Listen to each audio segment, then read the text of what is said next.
아멘.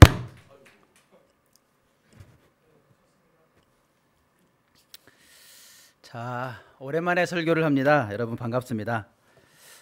오늘은 그 복음 전파의 주무대 갈릴리, 역사 지리로 보는 성경 6번째로 복음 전파의 주무대 갈릴리라는 주제로 말씀을 좀 나눠 보겠습니다.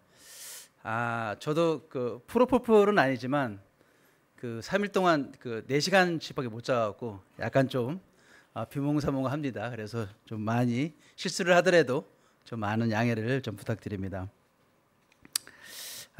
이 제목이 말해주듯이 예수님이 이제 공생애를 시작하면서 신약 복음서에 나오는 곳이 이 갈릴리 지역이고, 또 이 많은 또 복음과 기적을 행하신 곳도 이제 갈릴리 이제 바다 이제인 것입니다. 참고로 지금 보이는 화면이 그냥 전경이 좋은 데가 아니고요, 갈릴리 호수입니다. 어쩌면 그 예수님의 공생애를 시작과 끝이라고 해도 이제 과언이 이제 아닌 것 같고요. 또 십자가에 달리시고 또 3일 만에 부활하시고 또 하늘나라 승천하시기 바로 직전에도 갈릴리 바다에 있는 그 제자들에게 모습을 나타내시고, 그리고 하늘나라로 가실 정도로 이 갈릴리 지역과 바다는 참 중요했던 것 같습니다. 그래서 사실 오늘 그 설교팀이 5월 내내 그 갈릴리 지역과 예수님의 공생애를 이제 다루기 때문에 저는 오늘 철저하게 그 본문에 충실해서 좀 나누어 보도록 하겠습니다. 그 오늘 제가 다루는 곳이 그 지역적인 설명이 많습니다. 그래서 지도를 많이 보시게 될 건데요. 이제 5월 내내 지도도 그렇고 이제 생소한 단어와 지역들도 많이 보시게 되니까 좀 참고가 되실 거라고 생각이 됩니다.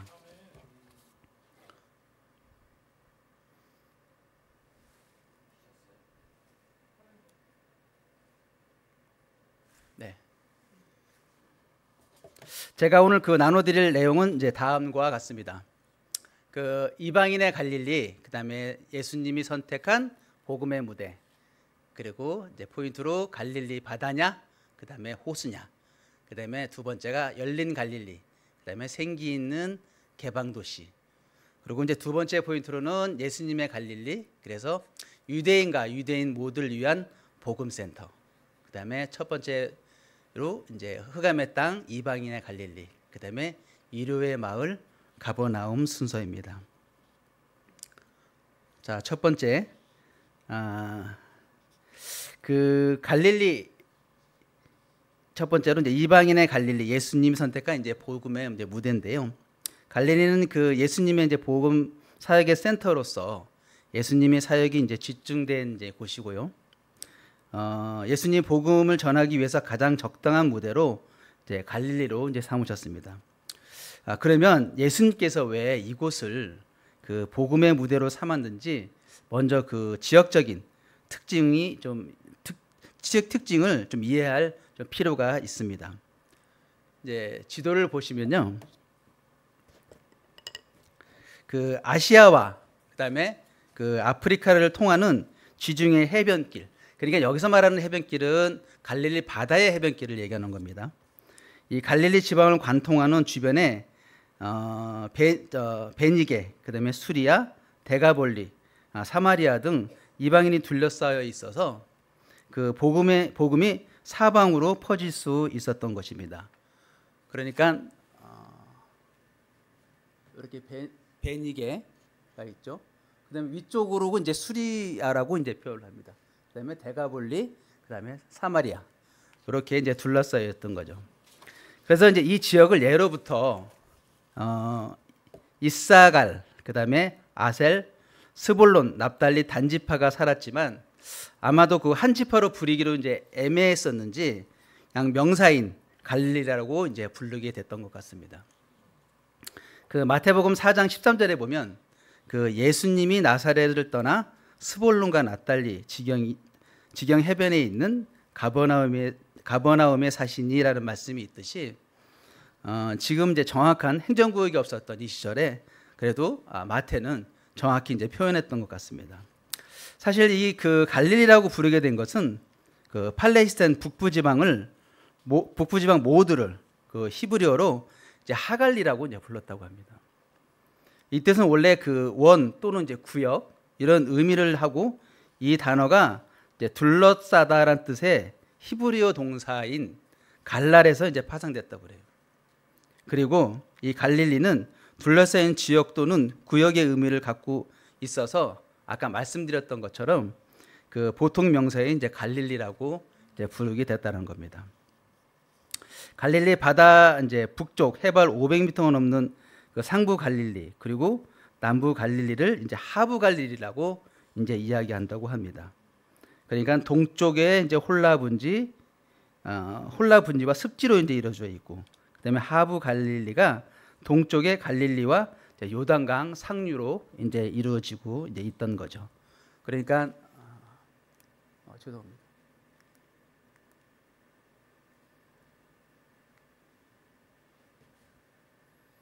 요 갈릴리의 북쪽이죠. 그거를 이제 상부 갈릴리라고 불렀었던 거고, 그다음에 요 아고 평화에 있는 요 밑에 부분들을 이제 하부 갈릴리라고 이제 표현을 했다라는 겁니다. 그리고 이 하부 갈릴리 서쪽 아고 평화 구약 시대에는 이 이스라엘 골짜기까지도 갈릴리라고 이제 표현했다는 거예요. 그러니까 구약 시대에는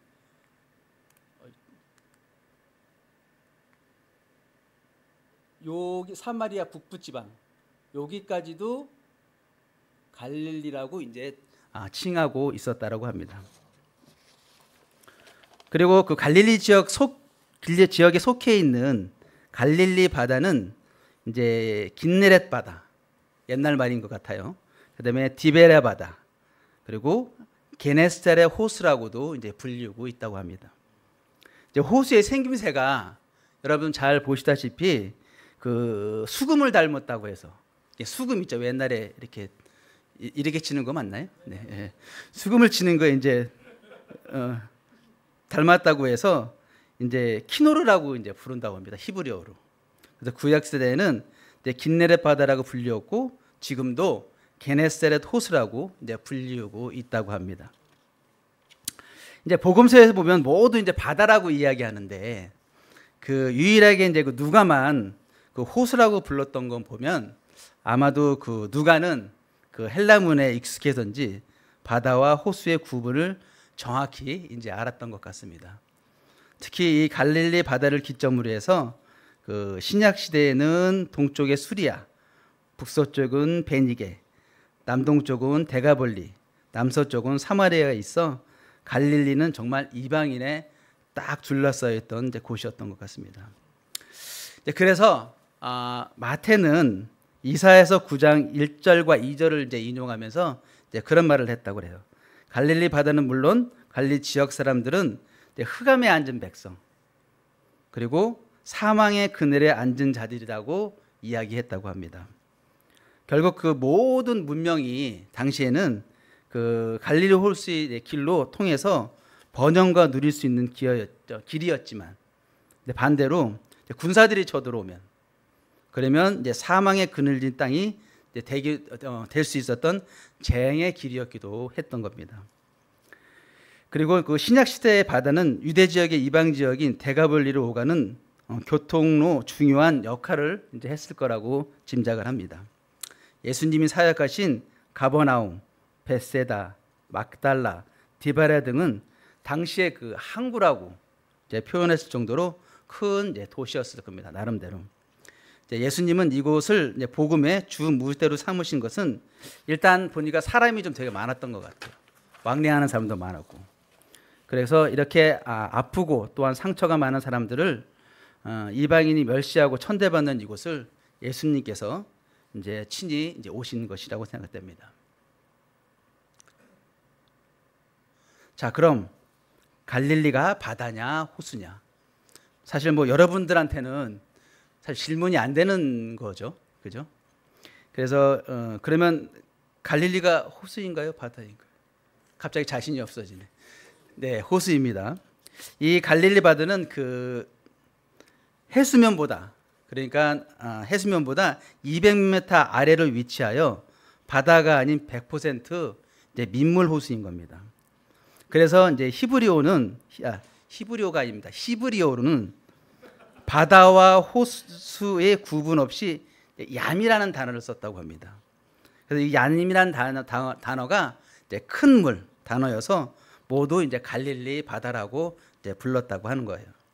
자, 이 갈릴리 바다가 200m 이상 낮은 염해, 그러니까 사해로 흘러가면서 소금 바다가 되는 것을 이제 면하게 됐고, 이제 이 갈릴리 호수가 이제 화산을 폭발하면서 생성된 이 호수 주변에 지금 우리 그 제주도처럼 검은 현무암으로 이제 둘러싸여 있다고 합니다. 실제로 이 그 갈릴리의 그 특산품이 이제 맷돌이라고 합니다. 아마 그 현무암으로 만든 맷돌이 아닐까 싶어요. 그래서 이 이스라엘의 유일한 그 민물 호수인 갈릴리 바다에는 그 유대인의 어부들이 많이 이제 살았고, 이제 호수 길이가 자그만치 이제 24km, 너비가 12km, 그리고 둘레가 55km. 둘레라는 건 한 바퀴를 얘기하는 거겠죠, 호수에. 그다음에 북쪽 가운데 지점이 이제 가장 깊었는데 그 깊이가 한 43m 정도 됐던 거죠. 그래서 참고로 이제 우리나라 경상북도 크기와 딱 거의 흡사하다고 합니다. 경상북도 크기요. 그래서 그 북쪽에서 내려오는 상부 요단강이 유입되는 부근에 영양분과 고기들이 많아 어부들의 주요 어장이었다고 합니다. 그러면 본문에는 없지만 여기서 이제 진짜 바다냐 호수냐 이런 질문 말고 질문 하나 이제 드리겠는데요. 그 갈릴리 호수는 100% 민물 호수인데 약 한 150km 떨어진 사해는 왜 바닷물로 이루어져 있을까요? 심지어 그 사해는 바닷물이 그 어떤 곳으로도 들어오지 않는다고 하는데 어떻게 이게 바닷물일까요? 이렇게 딱 있으니까 진짜 김 목사님 질문하기 딱 좋네요. 진짜 술 가실 때마다 항상 질문했었는데 이렇게 또 복수할 때가 오다니. 김 목사님 왜 염해인가요? 네? 모르시겠습니까? 야, 목사님이 모르시는 게 있군요. 네. 그 옛날, 그러니까 먼 화산 충돌로 일어난 그 갈릴리 호수와 다르게 그 밑에 있는 그 사해 있잖아요. 사해는 그 지구상의 많은 그 판 중에 그 아라비아 판과 아프리카 판이 이제 벌어져서 생긴 호수라고 합니다. 그러니까 보통 그 판들이 부딪힐 때 보면 이렇게 갑자기 일본의 지진이 자주 일어나는 것은 그 아시아와 태평양판이 이렇게 부딪혀서 일어나는 거잖아요. 근데 여기는 되게 거꾸로 이 판들이 벌어져서 이 사해가 이제 생겼다고 합니다. 그래서 해수면보다 정확히 세계에서 가장 낮은 이제 호수인 거죠. 425m나 이제 낮다고 합니다. 굉장히 낮은 거죠. 그리고 크기는 되게 공교롭게 서울시 크기하고 거의 비슷하다고 합니다. 그래서 먼 옛날, 기원전 뭐 이런 때겠죠. 먼 옛날 지중해 해수면이 높아서 이때 당시 갈릴리 지역이나 사해 지역 모두가 지중해에 잠겨 있지 않았을까라는 추측을 한다고 합니다. 전부 다. 그래서 갈릴리 호수는 화산 부출로, 그 다음에 사해는 판이 벌어지면서 두 호수가 생겼지만 지구의 해수면이 점점 낮아지면서 지금의 모습이 되었다고 합니다. 근데 갈릴리 호수는 북쪽에서 내려오는 물, 그러니까 이 지도의 맨 위에 보시면 갈멜산이라고 보이실 거예요. 헬몬산, 죄송합니다. 헬몬산. 이쪽으로 봐야 되겠군요. 네, 헬몬산. 여기가 3,000m나 되는 높은 산입니다. 그리고 강수량도 한 해 뭐라고 얘기하죠? 2,000mm가 넘도록 많은 비가 내려서 많은 그 민물들이 아마 유입이 되는 것 같아요. 그러면서 그 200m나 되는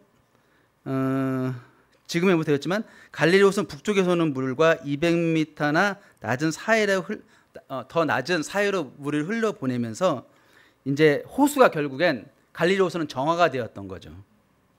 근데 사해는 다른 곳으로 흘러갈 수 없고 담기만 했던 구조라고 합니다.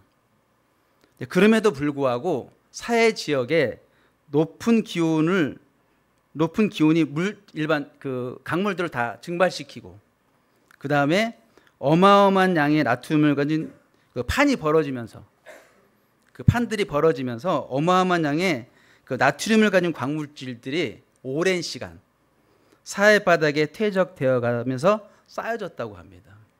그래서 바다보다 몇 배 높은 염도를 지금도 유지하고 있다라는 겁니다. 제가 이 그 본문에 없는 그 사해에 대해서 왜 굳이 설명을 드리냐 하면은 예수님 당시 갈릴리 호수가 얼마나 이제 번성했는지 어떻게 보면 짐작할 수 있는 것입니다. 지금도 그 사해는 염에는 그 관광객 말고는 뭘 가져다 주는 것이 없는 그냥 호수인 겁니다.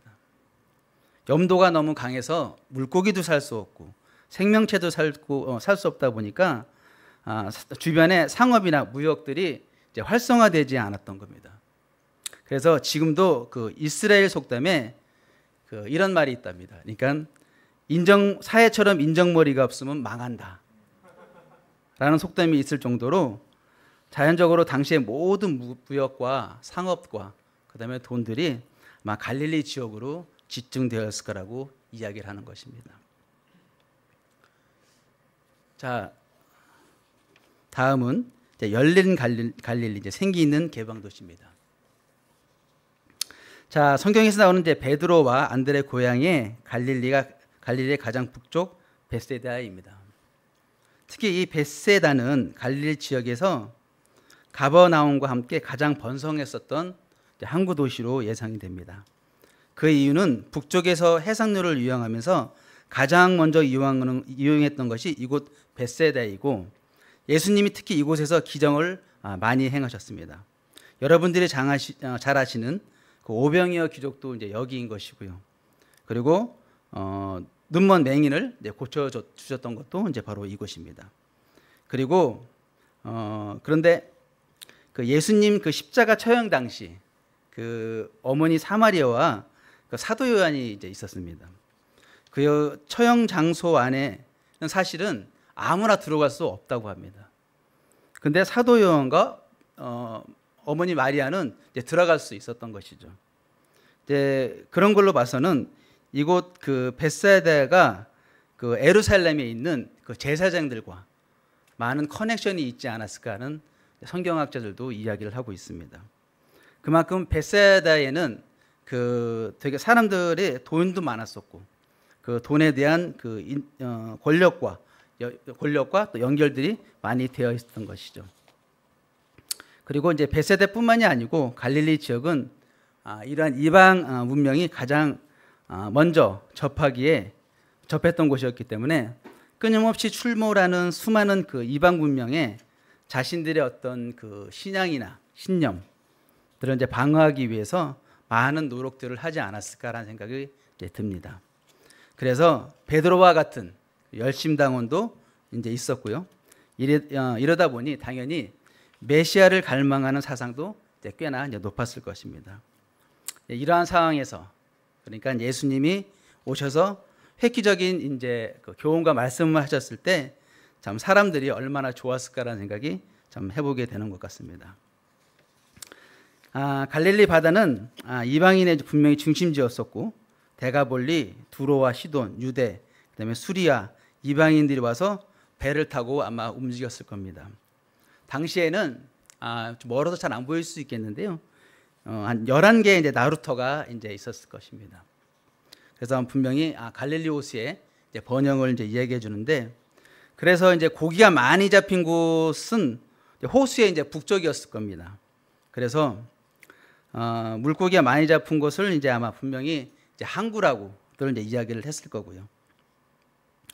그리고 나머지는 이제 주로 이제 해상 교통을 하는 이제 나루트였을 거라고 이제 생각을 합니다. 그럼 왜 북쪽에 이제 물고기가 많을까요? 이유는 간단합니다. 일단 그 호수의 수심이 제일 깊은 곳이 이제 북쪽이었다고 합니다. 그러니까 아마 요쯤이 됐을 거라는 예상이 드는 거죠.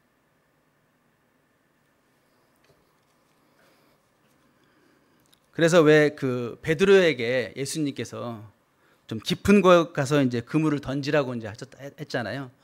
그때 저 반응이 되게 좀 시니컬했었잖아요, 베드로가. 그 이유를 이제 알 수 있는 거죠. 왜냐하면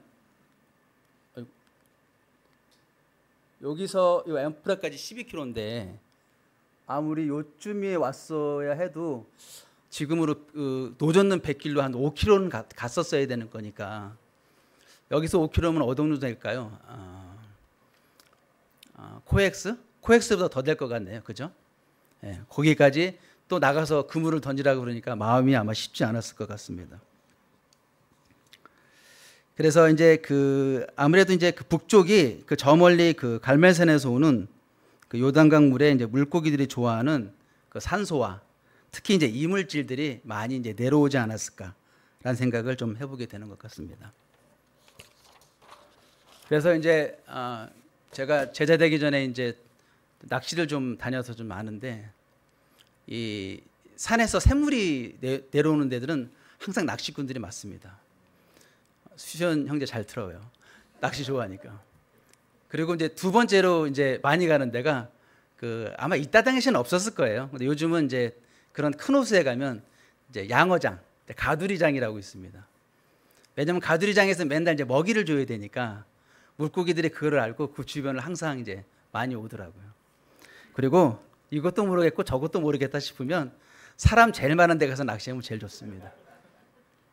제가 보니까요, 세월을 낚는 강태공은 없습니다. 뭔가 재피니까 이제 가는 것 같아요.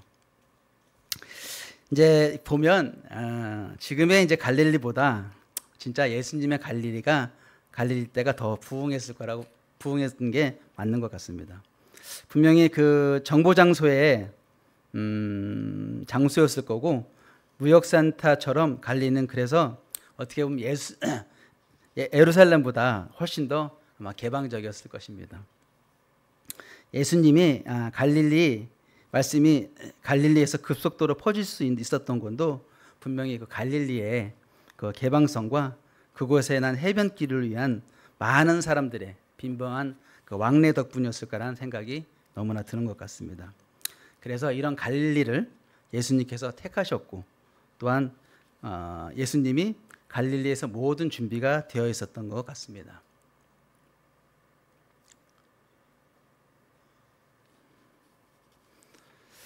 자, 이제 두 번째 포인트로 가면요. 유대인과 이방인의 모두를 위한 이제 복음센터. 그래서 예수님은 본격적인 사역을 위해서 갈릴리 지역으로 향하셨고 종교의 중심지인 그 예루살렘을 제쳐두시고 멸시받던 갈릴리로 이제 가셨던 겁니다. 자, 성경은 스볼론과 납달리 땅의 갈릴리에 가신 것을 이제 예언하고 있습니다. 자, 제가 다루는 본문 중에 유일하게 나온 이제 성경 구절이어서 우리 다 같이 한번 읽어보면 좋겠습니다. 자, 이사야서 9장 1절에서 2절. 자, 어둠 속에서 시작. 어둠 속에서 고통받던 백성들에게 어둠이 거칠 날이 온다.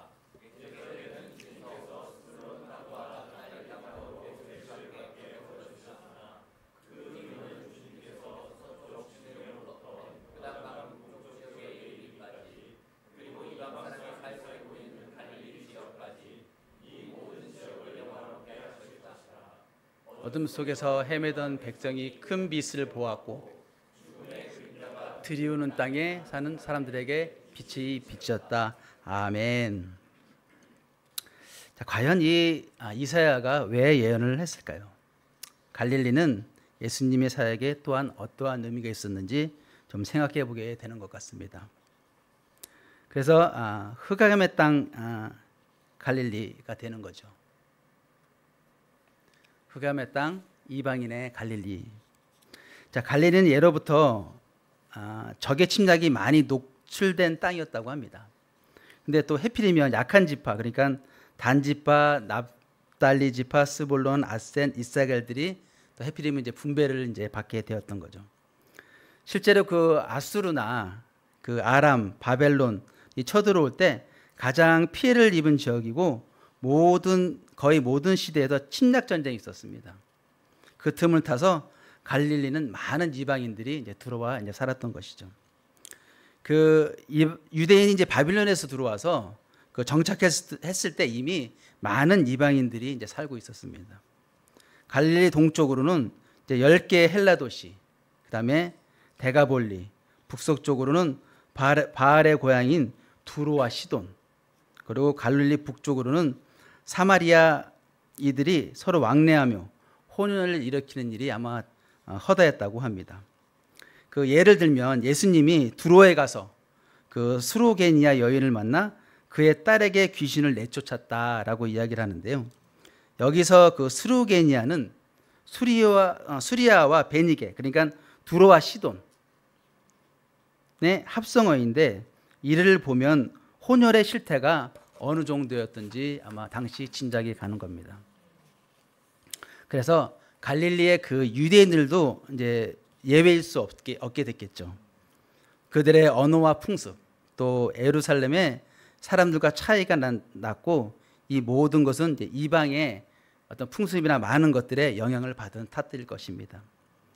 그래서 예루살렘 사람들은 이런 갈릴리를 당연히 무시했겠죠.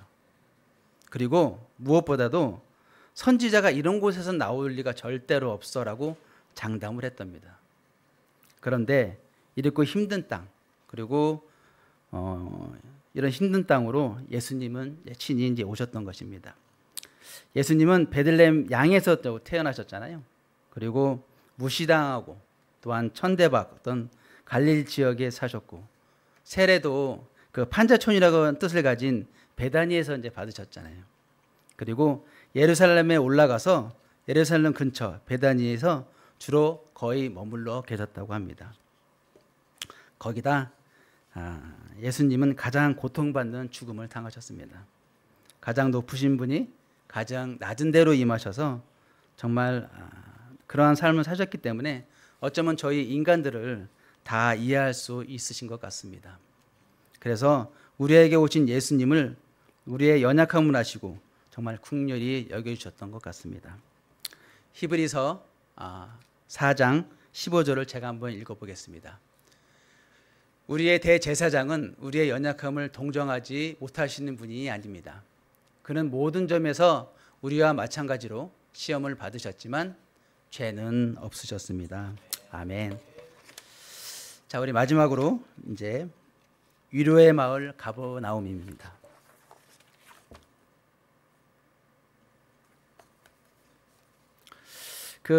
여러분들이 아시다시피 이제 가버나움은 갈릴리 바다 이제 북쪽 해변에 위치한 이제 해변 도시였습니다.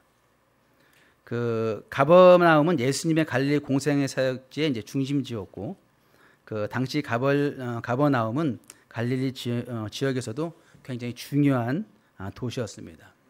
아마 그 도로가 발달된 가버나움은 번창하는 상업 중심지였는데 갈릴리 호수에서 고기를 잡은 어업도 성행했을 거고, 그 다음에 아울러 가버나움 근교의 농업과 발달에 가버나움은 종합적인 이제 경제 도시였을 거라고 이제 이야기하는 것입니다. 사실 그 여러분들이 보시는 그 왼쪽에 있는 지도가 그 당시 사실은 많은 그 도로였다고 합니다. 이 당시 이 노란색이 있는 도로 길들이 다 길이었다라는 거예요. 그래서 이 북쪽과 남쪽의 모든 그 상업과 그 물류들을 어떻게 보면 이 길들을 위해서 통해서 다 지나갔다라고 이야기를 하고 있습니다. 근데 그 예수님은 공교롭게 그 고향의 그 나사렛에서 환영을 받지 못하셨잖아요. 그래서 가버나움으로 제2의 고향으로 이제 삼으셔서 가버나움 사역에 어떻게 보면 집중하셨던 것 같습니다. 그 예수님께서는 가버나움 공생의 사역 전초지로 삼으셨을 때 예수님의 가버나움 회당에서 이제 복음을 이제 많이 이제 전하셨다고 합니다. 그 가버나움 지역에 기적을 행하셨을 때 아울러 그 가버나움에서 제자들을 이제 따로 이제 부르셨잖아요. 많이.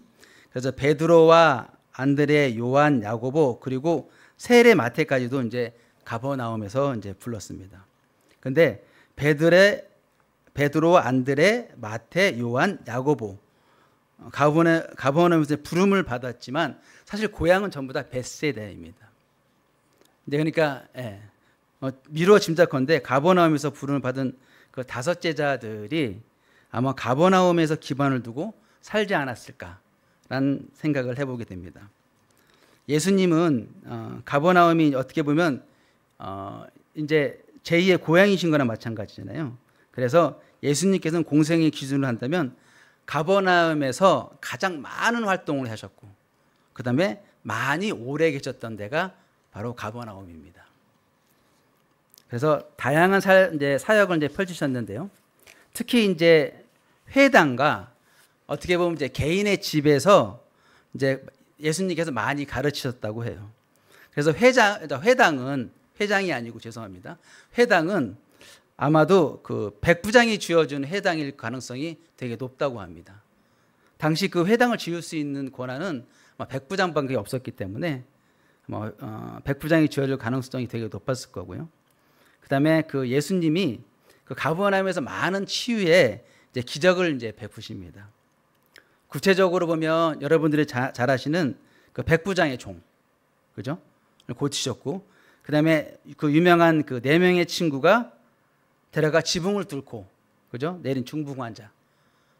그다음에 열병에 걸린 그 베드로의 장모를 이제 치유해 주셨고, 그죠? 그다음에 나가 왕의 신하의 아들을 또 질병에서 또 치유해 주셨습니다. 그다음에 그 변화산에서 내려오신 예수님께서는 그 70명의 제자를 세우시고 둘씩 짝지어 전도를 보내신 곳도 바로 이 가버나움입니다. 그들은 가버나움에서 전도했을 거고 예수님께서는 가버나움에서 가장 많은 이제 기적을 베푸시고 많은 설교를 이제 하셨습니다. 근데 안타깝게 그 예수님께서 그 고라신과 벳세다와 그다음에 가버나움에 대해서 회개를 말씀하십니다. 근데 그 저주가 저주라 얘기해야 될까요? 근데 그 가버나움이 그 예수님의 말씀처럼 정말 철저하게 폐허가 되고 맙니다. 그러니까 다른 것도 아니고 이제 큰 지진을 통해서 오랜 시간 동안 그 도시의 기능을 이제 잃고 말죠. 그러니까 공생의 사역 전처지였으면서 오랫동안 폐허가 된 가버나움이 그러니까 예수님 당시에는 어떻게 보면 그 농업이나 그 어업이나 상업이 그렇게 번창했음에도 불구하고 참 예수님의 말씀이 그렇게 오랜 시간 이루어지는 거 보면은 참 예수님의 말씀이 얼마나 힘이 있고 또 강한지를 우리가 너무나 알 수 있는 것 같습니다. 그 예수님 당시 그 가버나움은 분명히 탁월한 국제 도시였을 겁니다. 당시 국제 도시라고 표현하기는 좀 그렇지만 정말 많은 상업과 무역이 있던 곳인데요. 로마와 직접 연결된 도로가 심지어 있었고, 그죠? 아까 보셨듯이 유대 땅에서 특이하게 유대인과 이방인들이 함께 지내는 어떻게 보면 상당한 규모의 다문화 국제 도시가 아니었을까라는 생각을 좀 해보게 되는 것 같습니다. 참 이러한 예수님의 공생에 참 많은 도시들과 이걸 보면서 참 예수님의 사역이 얼마나 참 대단하고 참 많은 영향력이 있었는지 참 너무나 알 수 있는 것 같습니다. 자, 끝으로 제가 이번 말씀을 이제 준비하면서 2가지를 좀 생각하게 됐던 것 같습니다. 그 첫 번째는요, 성지순례를 꼭 좀 가봐야 되겠다라는 생각을 좀 해보게 됐습니다. 그리고 가더라도 꼭 공부를 좀 열심히 해서 가야 되겠다라는 생각을 좀 해보게 되는 것 같습니다. 왜냐하면 이 갈릴리 지역만 해도 이렇게 많은 영적 메시지가 있는데 정말 아무 생각 없이 갔다가는 그게 얼마나 무의미할까라는 생각을 좀 다시 한번 좀 해봤으면 좋겠고요. 이제 나이가 들어서 좀 기억력이 좀 있는 한 빨리 좀 가봤으면 좋겠다라는 생각을 좀 해봤던 것 같습니다. 그리고 두 번째로는 이 성경 말씀이 개인적으로 좀 떠올랐습니다.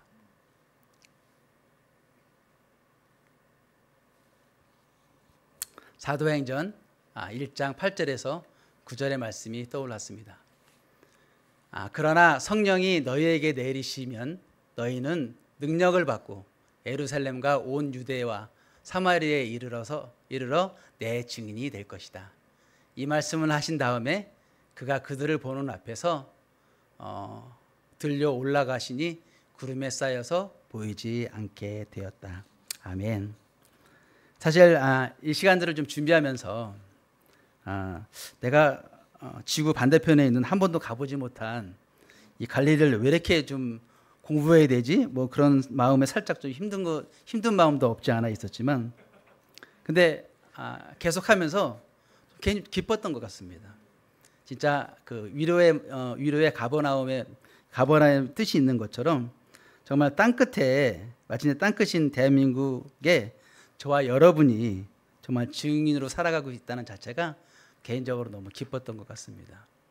그리고 열심히 살아가는 참 여러분들을 또 볼 때마다, 제자로서 열심히 살아 여러분 볼 때마다 더욱더 이제 위로가 되었던 것 같습니다. 그 예수님의 복음과 선택의 집중이 오늘의 저와 여러분들을 분명히 있게 했던 것 같습니다. 오늘 보신 이 갈릴리는 저와 여러분들의 진정한 그 영적 고향이 아닌가라는 생각을 좀 해보게 되는 것 같습니다.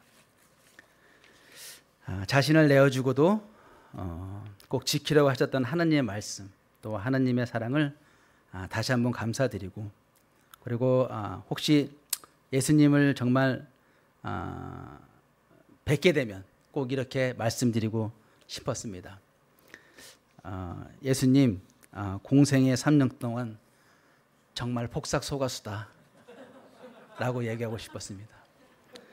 자, 기도하고 마치겠습니다.